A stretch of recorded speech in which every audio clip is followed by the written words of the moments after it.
It's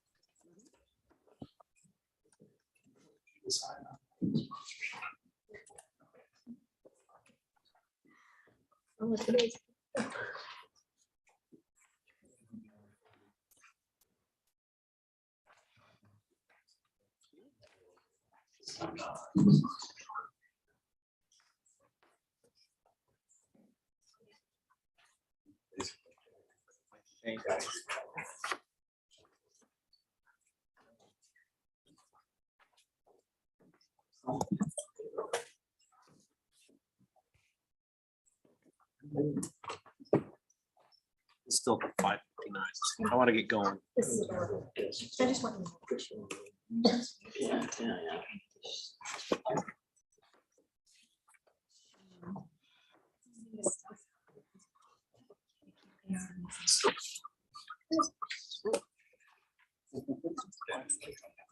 Well, yeah, I think it's playing in the background. Oh, gotcha. Got it. Got it. Awesome. Okay, 6 o'clock. We're going to get going. We will call to order. City Council business meeting for Thursday, June 2nd, 2022, 6 p.m. Lindsay, would you call roll? Councilmember Lester, Here. Baker, Here. Reba, Cool, Livingston, Here. Mayor Tom Phillips. I am here as well. We have quorum. We will move on. Item 2 is pledge of allegiance. Would you please rise to say the pledge of allegiance? Allegiance to the flag of the United States of America and to the republic for which it stands, one nation, under God, indivisible, with liberty and justice for all.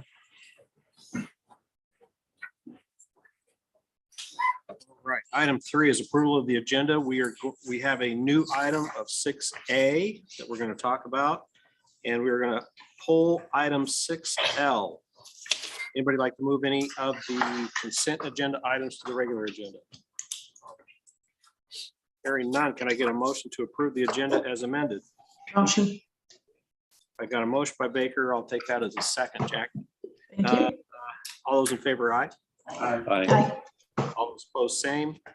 Motion carries. Item 4, welcome guests and public comment. Thanks for being here with us tonight. I will go ahead and open the dais for anybody who wants to speak to any non-agenda item. We'll give you 3-minute time limit. We can't take action on these tonight since they aren't on the agenda. Also, if you'd like to comment on any item in the consent agenda, now would be the time. Hearing none, we will go ahead and move on. Item 5 is our consent agenda. Let's see, we have the May 19th, 2022 minutes of the regular city council meeting. We have expenditures, tax abatements, a street closure, special event application for Celebrate Norwalk 4th of July. Have 5-day Class B beer permit with outdoor service for Norwalk Area Chamber of Commerce for the Celebrate Norwalk 4th of July. A 5-day Class B beer permit with outdoor service and Sunday sales for Norwalk Area Chamber of Commerce for Norwalk Music Fest. A resolution reappointing Greg Pierce to the Stormwater Advisory Committee. A resolution appointing Josh DeBauer to the Stormwater Advisory Committee. We have a resolution approving City of Norwalk property disposal policy. A resolution to adopt paid parental leave policy. A resolution setting the date for a public hearing on a proposal to enter into a general obligation loan agreement and to borrow money thereunder. A resolution ordering construction of certain public improvements, approval of final plans, and fixing the date for hearing thereon. We have resolution to approve pay estimate number 3 to Progressive Structures for Windflower and Sharon Heights Neighborhood Drainage Improvements Project. A resolution approving 28E supplemental agreement for Norwalk's for snow removal on Iowa 28. I'm struggling within the city of Norwalk. Can I get a motion? Second. Motion by Reva, seconded by Baker. Lindsay, would you call roll? Councilmember Lester, Yes. Baker, Yes. Reba, Yes. Livingston. Yes. Right, that motion carries. Let's see. I had it here just a second ago and now I don't. Could you scroll up a little bit? Okay, so item new 6A is a resolution approving purchase agreement for 1.17 acres of ground and temporary construction easement to be used as a regional stormwater detention area. So this area is behind, we're purchasing this from Capital City Fruit for the regional detention facility, Colonial Parkway Regional Stormwater Detention Facility Project. Wayne, I'll let you take it from here. Anything? Or This Holly? is for the item later in the agenda, has the approval of the contract bond specifications. This project is being awarded later in the agenda. This is for work to occur on that property. I believe all the agreements been set and approved by our attorney. Awesome. Okay, any questions from council? Public comment? Motion? Motion by Livingston, seconded by Riva. Any further discussion? Hearing none. Lindsay, would you call a roll? Councilmember Baker, Yes. Riva, Yes. Livingston, Yes. Lester, Yes. All right, that motion carries. Item 6B is public hearing regarding Colonial Parkway Regional Stormwater Detention Facility Project. So we'll open up the public hearing at 6:05 PM. So at our last meeting, we began the process of establishing a regional stormwater drainage district. This hearing is about the construction of the stormwater detention facility that's going to hold water for that district. Wayne, you got anything? Nothing to add. We can answer questions if there's any, but nothing to add. Hearing none. Lindsay, have we received any oral or written comments? we have not. All right, any other public comment? All right, we'll go ahead and close public hearing at 6:05 PM. Item 6C is resolution approving and confirming plan specifications, form of contract, and estimate of cost for the Colonial Parkway Regional Stormwater Detention Facility project. So we just discussed the construction of the detention facility, and this is the first of 3 resolutions needed to get the construction started. Wayne, you got anything to add? No, sir. All right, any discussion, questions, comments from council or public? Motion? Motion by Livingston, seconded by Riva. Any further discussion? Hearing none. Lindsay, would you call a roll? Councilmember Riva, Yes. Livingston, Yes. Lester, Yes. Baker. Yes. All right, motion carries. Item 6D is resolution awarding contract for the Colonial Parkway Regional Stormwater Detention Facility Project. This is the second resolution to get the detention pond constructed. This resolution awards the contract to JB Holland Construction. Anything to add, Wayne? The bid came under the engineer's estimate. We haven't received a schedule yet, but per the contract, they'll start work this year and be done by November 14th. Some surface restoration may occur in the spring, but the pond will be usable and functioning this fall. Just the one bidder. 3 bidders. Any questions? That might be the first time all year that we get to hear the bid came under the engineer's estimate. No Yeah. kidding. Sure. I'll make a motion. Motion by Livingston, seconded by Riva. Any further discussion? Hearing none. Lindsay, would you call roll? Councilmember Baker, Yes. Riva, Yes. Livingston, Yes. Lester. Yes. All right, motion carries. Item 6E is a resolution approving contract and bond for the Colonial Parkway Regional Stormwater Detention Facility Project. So this is the third and final resolution to get this thing going. This approves the contract with JB Holland and indicates how the city is going to pay for the construction. Wayne, anything to add? Nothing further. All right, any discussion, questions, comments from council or public? Hearing none, I would entertain a motion. Second. Motion by Rivas, seconded by Baker. Any further discussion? Hearing none. Lindsay, would you call roll? Councilmember Livingston, Yes. Lester, Yes. Baker, Yes. Riva. Yes. Okay, motion carries. Item 6F is first reading of an ordinance amending chapter 177 rates and fees, providing for amended water, sewer, and solid waste charges. So all the fees that we charge are contained in an ordinance. For this change, we're going to increase water and sewer utility rates, garbage and recycling rates. Jean, I'll turn it over to you. Yes, thank you. This is a process we go through every year. We review utility rates and garbage and recycling rates to make sure that our revenues are covering our costs. One thing I did want to mention, I noticed in my memo, in that little box down below, I have water percent increase. I didn't put the 5 and sewer no change, but there is a change in requesting 2%, which indicates in the wording, it's just not in that box for whatever reason. I apologize for that. I won't read everything that I've written, but I thought maybe I just highlight a few things. We are requesting a 5% water increase. When you look at those cash flows that I send you, the second page shows the CIP projects for those cash flows. That is one of the main factors when we look at the utility rates is what are our projects that we have going on, capital improvements. And, you know, as we've talked many times, a water tower coming up is kind of a big factor in our water, as well as Des Moines Waterworks. Last year was a very dry year. We exceeded our capacity, I believe 13 times. I think I wrote that in there. August 22nd of last year, 2.7 million gallons, and our purchase capacity is 1.965. So now we have to pay a blended rate for the following year, which is about a 14% increase. But we did get some revenues to offset that. And I did want to mention the irrigation policy that we put in place for the peak season last year. We have about 960 irrigation customers. We received about 66,000 more in fees in that time frame, and we had less usage.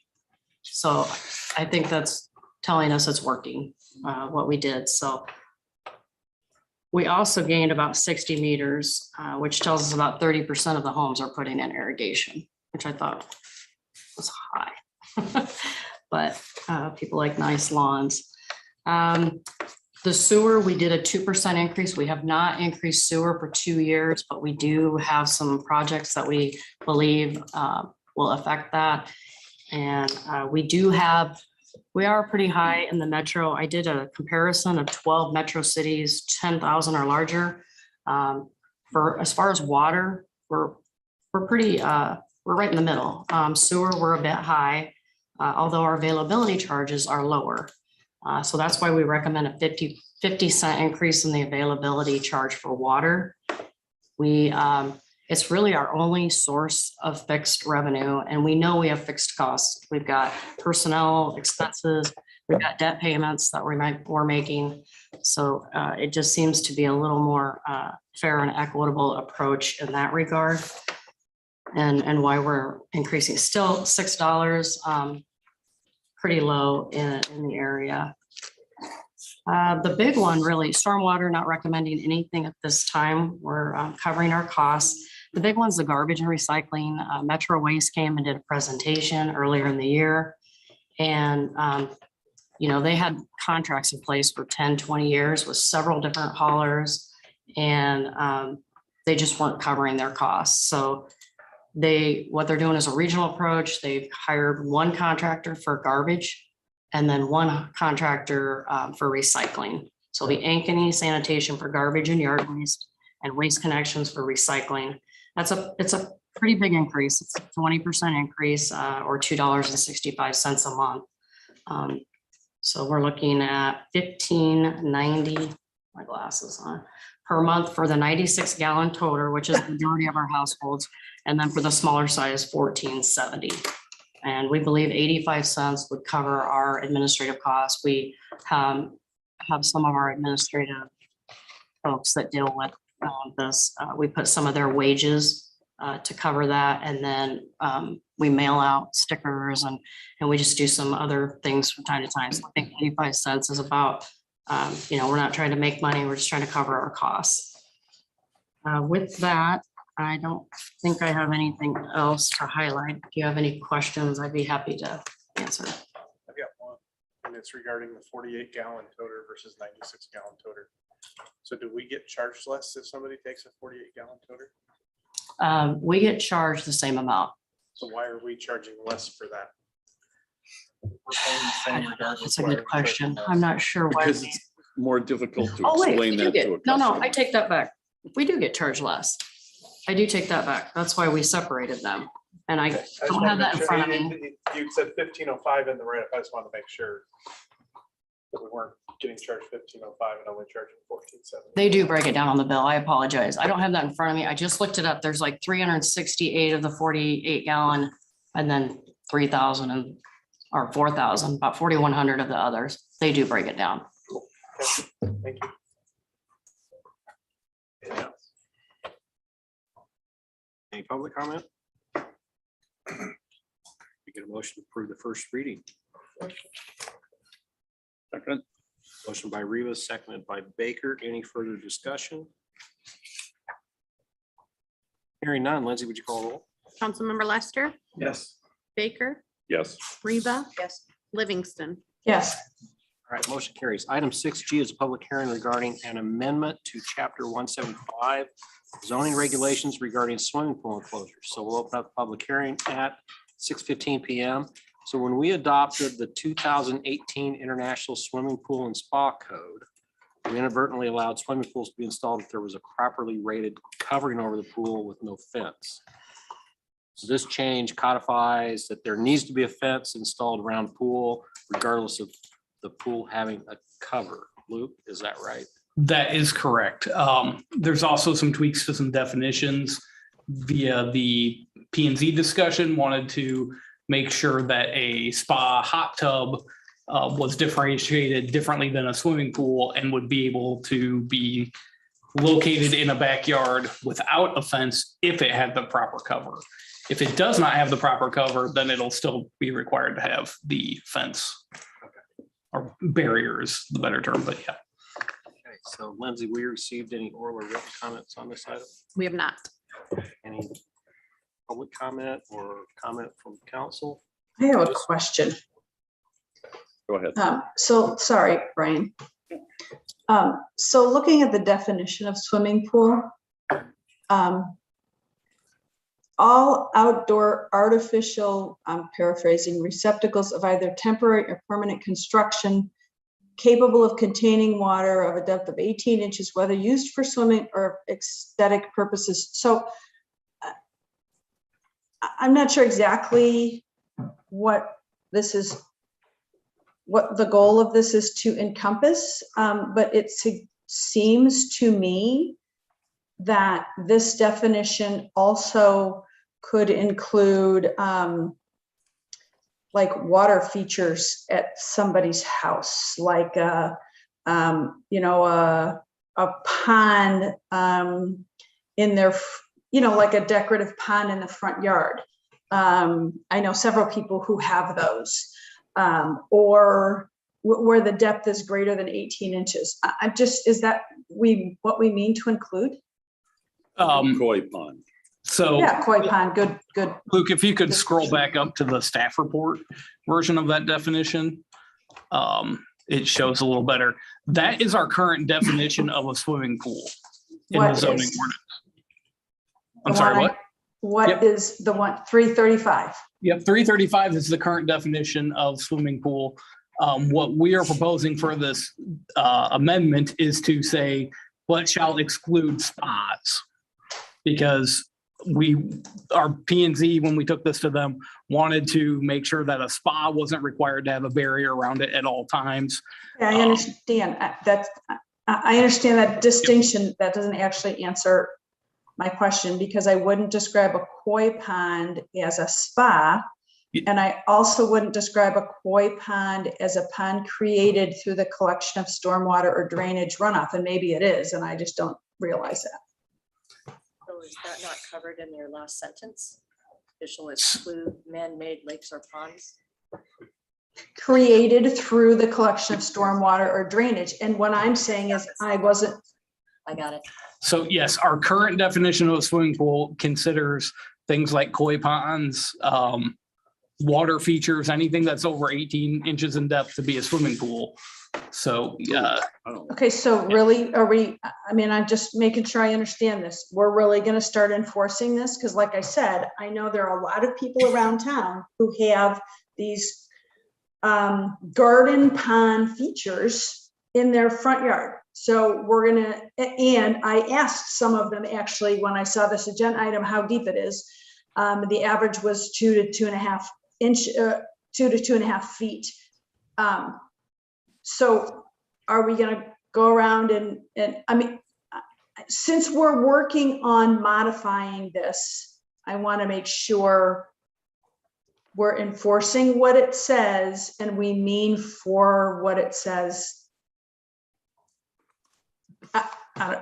Doesn't seem to me that those little garden ponds, man-made ponds should be included in the definition of a swimming pool. It is just something to think about. It is an area that if a little kid came over and wanted to pet the fishes and fell in, they would drown. Yes, and so is the puddle, and so is the creek that runs a number of places in our city that aren't protected by fencing. I mean, right, I understand that, but Yeah, but those are put there by God, not by man. okay, so, okay, I understand that, but, and, right, those presumably would be a collection of stormwater or drainage runoff. I understand that, but so I'm thinking, for instance, of, and it's not so much prevalent now, but it certainly was before there was some stormwater or storm drainage work done. Over on Cassidy, that creek that ran down by the pool, bound across the street and then down by the pool. At least one of those homeowners right next to that has a little koi pond. So a child, we don't have to protect the child against falling in the creek and drowning, but we have to protect the child against falling in the pond 30 yards away and drowning. Because the pond wasn't there naturally. I know it wasn't there naturally. I'm just saying that, to me, that seems a bit ridiculous. I don't believe our intention when we brought it forward was not necessarily to require a barrier around those types of ponds. And it certainly hasn't been enforced. If this is our, aside from the words spas, and if this has been our ordinance all along, this has not been anything that's been enforced. So again, I just want to make sure we're saying what we mean and we mean what we say. And if we're going to say this, who's going to go around and enforce it?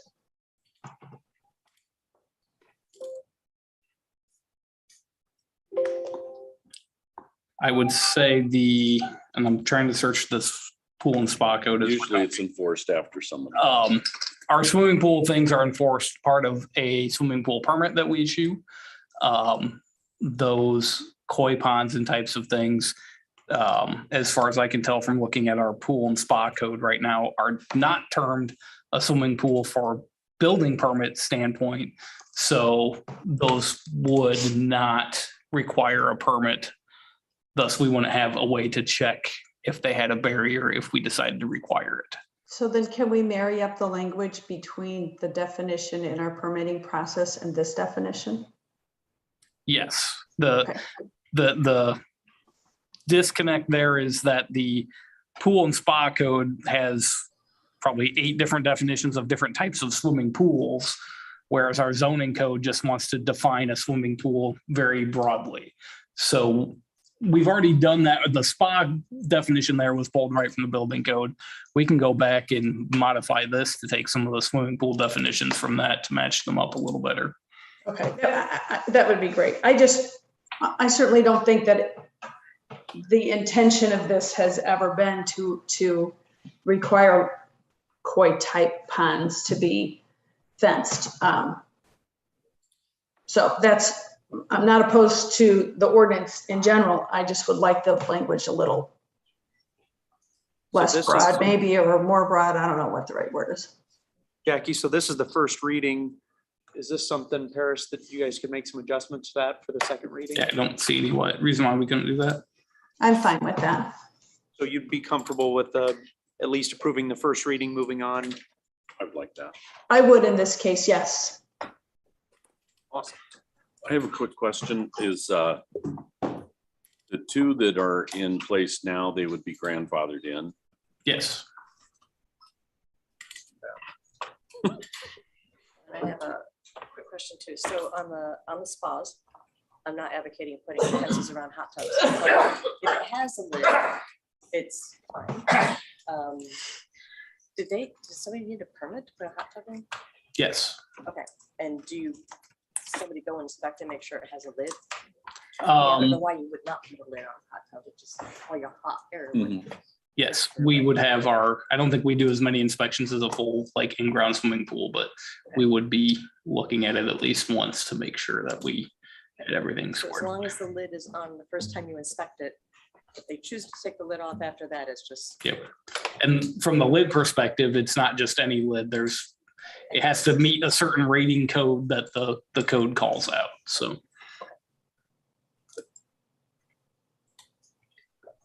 What else?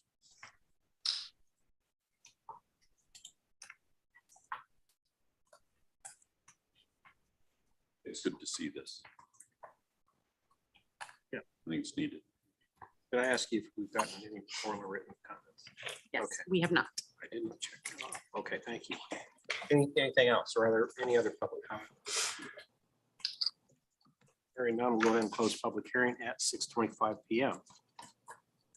Item 6H is the first reading of an ordinance amending the zoning ordinance of the city of Norwalk regarding swimming pool enclosures. So we just had a public hearing about this. And Luke's going to work on changing some of the wording for definition of swimming pool. Anything else, Luke? Okay. Any discussion, or other discussion, comments, questions from council? Hearing none, can I get a motion to approve first reading? Motion. Do we have to make the motion subject to the swimming pool language or just? As is motion? As is. Okay.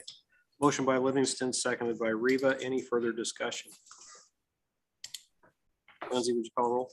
Councilmember Baker, Yes. Reva, Yes. Livingston, Yes. Lester. Yes. All right, motion carries. Item 6I is a public hearing regarding an amendment to the legacy plan unit development. Prevent patios and decks within side setbacks of Legacy Circle Villas Plat 3 lots 1 through 16. We'll open up the public hearing at 6:26 PM. Excuse me. Luke, I'll let you explain this. Sure. Unless you want Caleb to get up there. We'll get them up there in a second. So this is an amendment to parcel 1 of the Legacy PUD. Parcel 1 is the east side of the circle. Hubble's plan for the units right along Colonial Circle there was to continue the duplex villa units around that side of the circle, similar to what's on the south and west side. So when we did that, we zoned it R2 because they're duplex units, and that seemed to make sense. When they submitted their plans for building site plans, our review of that noticed that they had included patios in the side setbacks.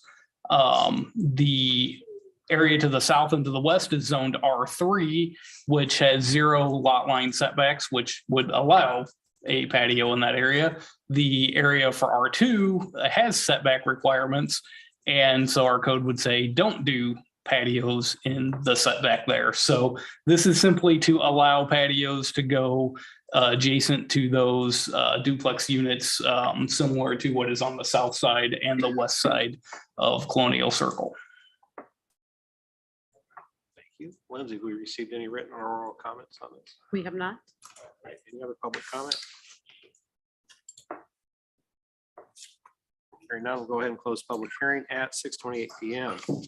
Item 6J is the first reading of an ordinance amending the legacy PUD within the city of Norwalk, Iowa by allowing for patios and decks to encroach into residential side yard setbacks in PUD parcel 1. We just had a public hearing allowing decks and patios to encroach into the side setbacks within a legacy PUD. Luke, do you have anything to add? Nope. Any discussion or questions, comments from council? Any public comment? Anybody want to make a motion for the first reading? Motion. Second. Second.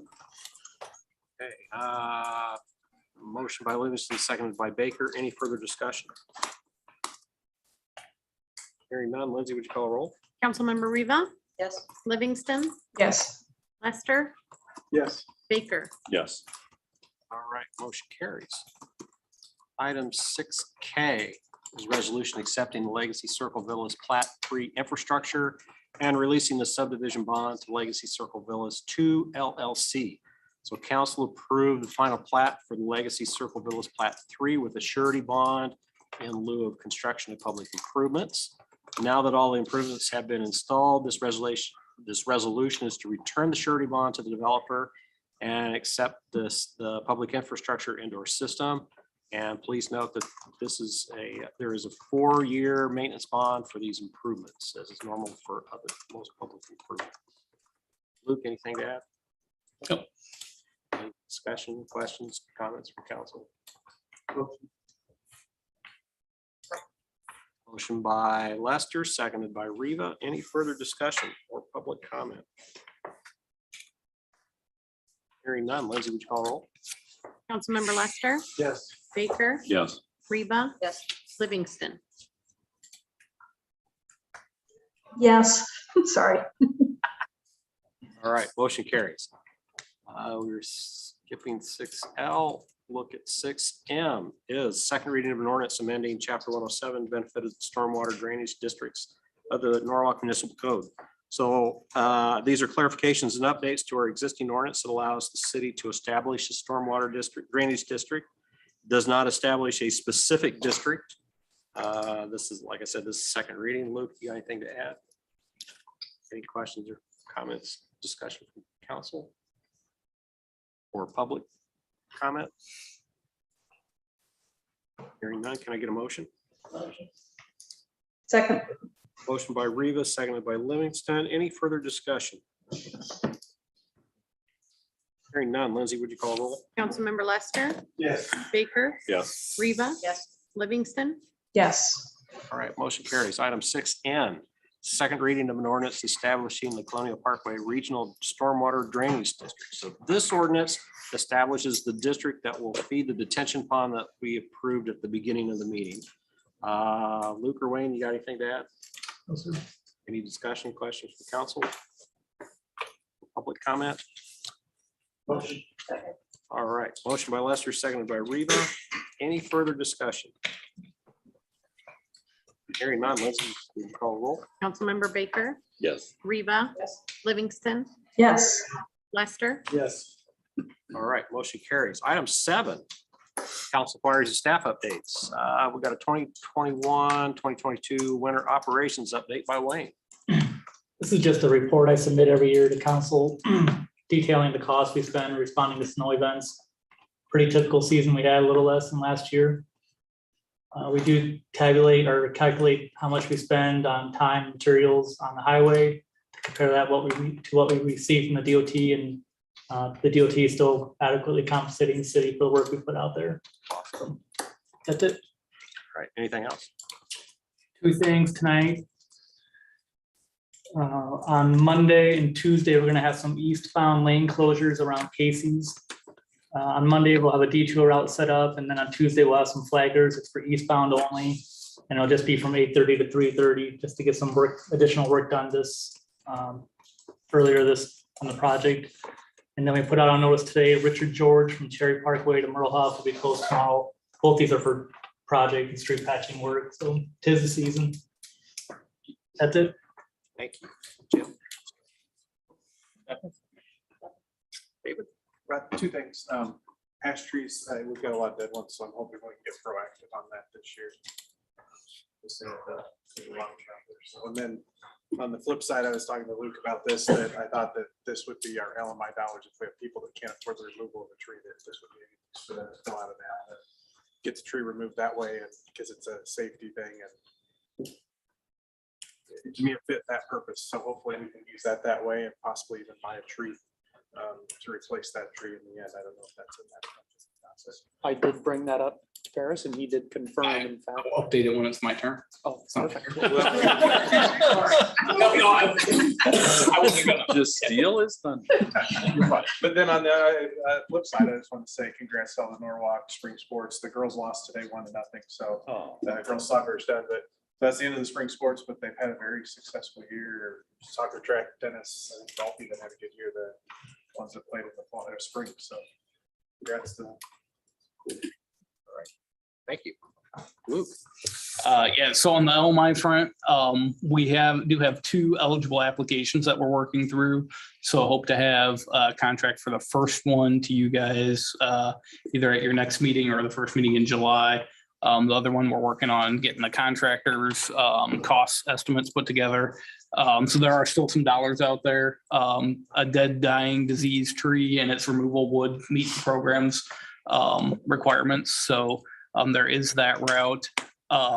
As far as proactive responses, we budgeted $25,000 in the coming fiscal year to help with ash tree mitigation. So that won't go a real long way. So we had planned on holding on to those dollars for instances where we had nuisance complaints on ash trees that then we were required to abate it, because that's a large expense to the city to incur without having the dollars come right back to us. So right now, we don't really have a method to do much proactive work with it just due to the funding side. But we are aware of them, and we'll start working with people as they have things in, and hopefully we can get people some funds if they apply through that program. Just other things, I guess, nuisance wise, it's mowing season. So grass and weeds and that stuff. If you do happen to see any neighbors blowing their grass in the street, please tell them not to do that. It's one of the areas we're trying to focus a little bit more on. We are working to codify some of the infraction things that we've been working on, where we will be able to issue some infractions for such things without having to go through the full municipal infraction procedure that we would normally do with gyms. So we'll be bringing that forward soon. That'll give us some tools to help address some of those things as well. On development side, we've had probably, I think, 6 pre-app meetings with different commercial projects in the last month and a half. Got another one next Friday. So lots of interest in getting projects going. So that's always a good first step. After pre-app, then we usually see a submittal within the next 2 months. So good stuff there. And what's my last one? I think I lost it. That's what I'll end on that. Luke, before we move away, could we maybe put together some kind of a public service announcement that we could put on the website? I actually have noticed several landscaping companies blowing grass into the street Sure. as they service individual homes. Yep. I know we've done some things on our Facebook in the past. And I think, I don't know if they've done a notice yet, but we'll work with Shelby and see if she can get something on the website as well. Thanks. And then that did give me 1 minute to remember my last thing, which was our comp plan open house scheduled July 14th at the Lakewood School. Nothing tonight? All right, Tony. Nothing else for me tonight, Mayor. Thank you. All right, Wayne. Nothing else. Chief. Nothing? Yes, Front Porch Norwalk, the first event will be next Wednesday, June the 8th. Everybody's welcome to attend. If you want to go, let me know and we'll get you in a police car. I don't know how many people have signed up yet. You may notice we're advertising for police officer again. We had an application process and we narrowed down to 2 applicants. And just in case they fall through, we're looking for more. We did have less total applicants than we would have previously. And interestingly enough, we had more military applicants. So I don't know why, but that was what we found. I've decided, or I offered up one employee to be named later to attend a workshop on how to complete a annual report on, to investigate whether or not we're stopping people disparate to our, if we're making bias-based police stops. It's a research database method, and all the metro police agencies are going to join together to have this class. And then we'll be able to produce a report to tell people what we probably already know, is that we're not doing it. You may have known that there was an incident in Texas involving a school shooting, and just so you're aware, we don't physically train regularly, but it's in our policies to do that, to respond to those in an appropriate manner. We review the school safety plan every year. Officer Criswell updates it in conjunction with the school every year and shares that with the police department. Officers have access to every school in their police car. Every door at every school, officers have a key to available to them in a quick minute. We are sending an officer to active shooter instructor training later this month. We had previously had an active shooter instructor, but he resigned and moved to another agency, so we're replacing him. Several of the other police chiefs had been getting questioned by their councils about how ready they were for a similar incident.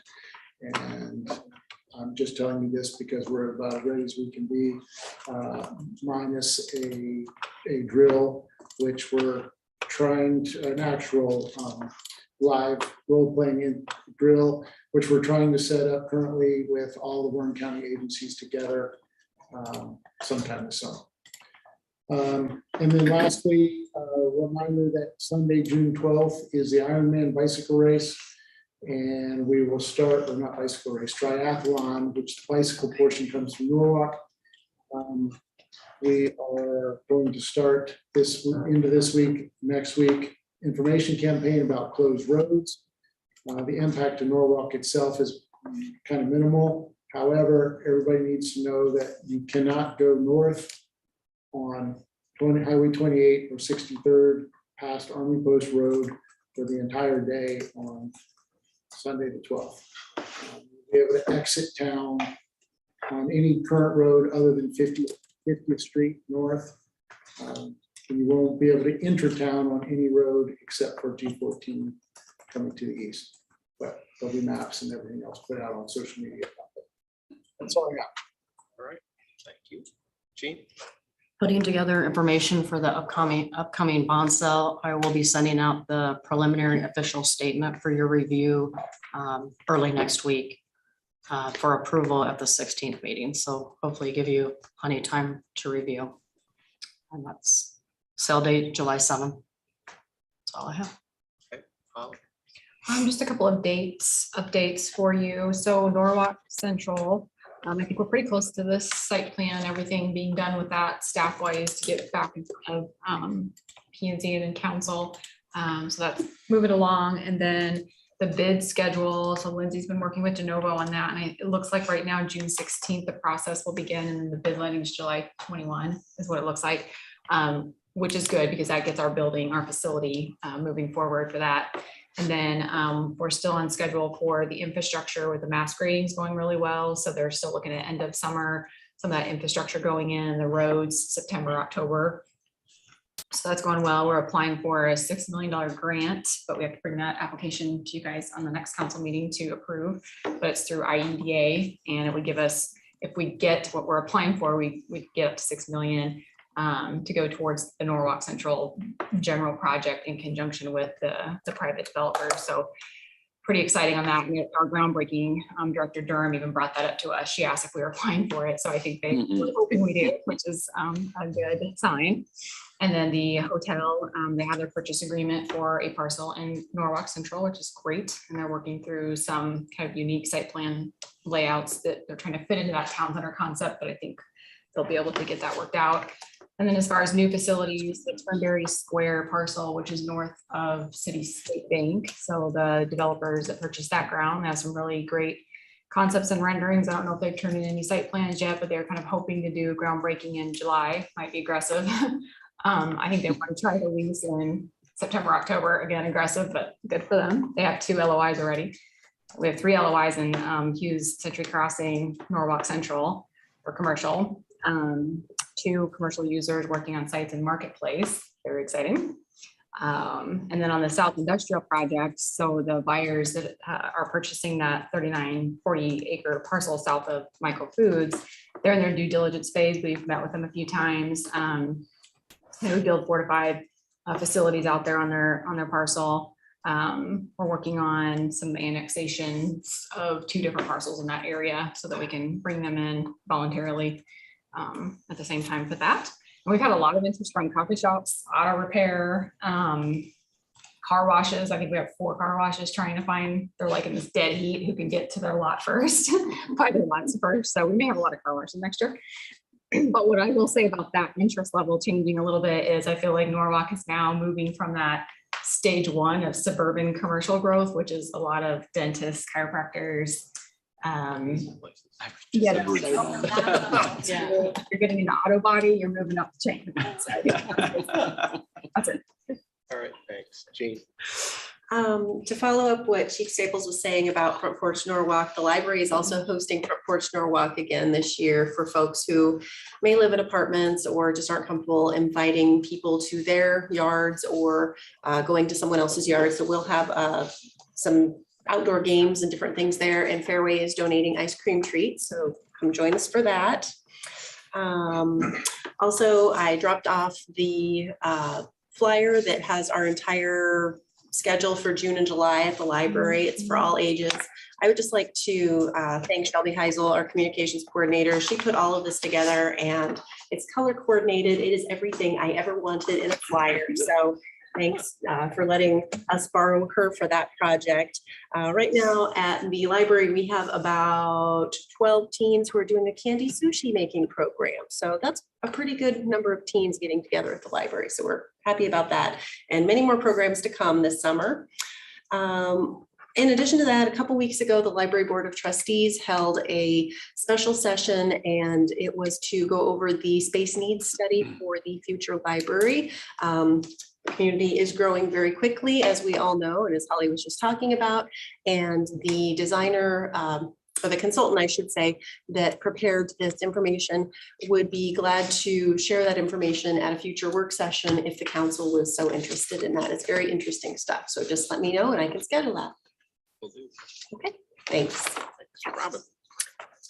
Swimming pool has, both pools have water and are circulating, so that's a good thing. Step in the right direction. Tomorrow we'll start adding chemicals. We do have our lifeguarding class next week. And so we're on schedule to open June 12th. Was a very busy but successful Memorial Day weekend. So we're happy to be through that weekend. But then unfortunately, vandalism has already started in the parks. So we have had 3 issues so far at Windflower and 1 at City Park. So, yeah, that's it. Thank you. Lindsay? Just one thing, next meeting, you'll see a change, a small change on the tax abatement sheet that you see each consent agenda. The amounts listed, we've had quite a few questions of those lately, and those come from the builder. So it will start to say, rather than amount, just estimated or actual value of improvement per builder, because that's who gives us that amount. If they leave it blank, we do put in the construction value, but that isn't necessarily an indicator of what the actual value will be by the county. So just trying to clarify that a little bit more for everyone. Right. Nothing. Jackie? Nothing from me. Only have one item. Tomorrow, the department heads will be doing our portion of the strategic planning, our update. We're doing that ahead of the city council. When you get together and do your strategic planning, Liz Hanson that is organizing this, managing that project, her thought processes, department heads, their information comes together and then is forwarded to council so that can help you in your process. So that's our big project for tomorrow. That's it. All right, thank you.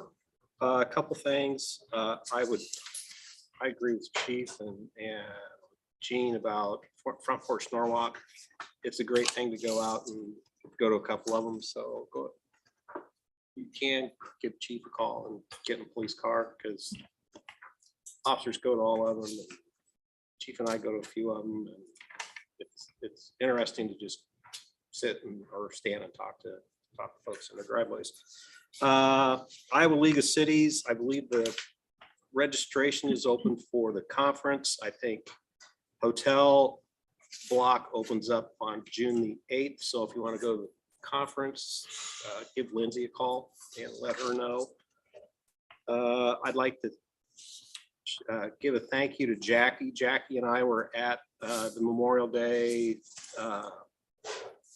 event at Warrior Run at the Rock, and Jackie did a great job of giving a greeting for the city. So thank you, Jackie. You're welcome. Yep. And one thing I don't do very often that I should do more often, but I always forget, but I saw it today, so I'll say it today. Happy birthday, David. All right, that's all I had. I'd entertain a motion to adjourn. Motion by Rita, seconded by Baker. All those in favor say aye. Bye. Okay. We're adjourned at 6:50 PM. We need to make a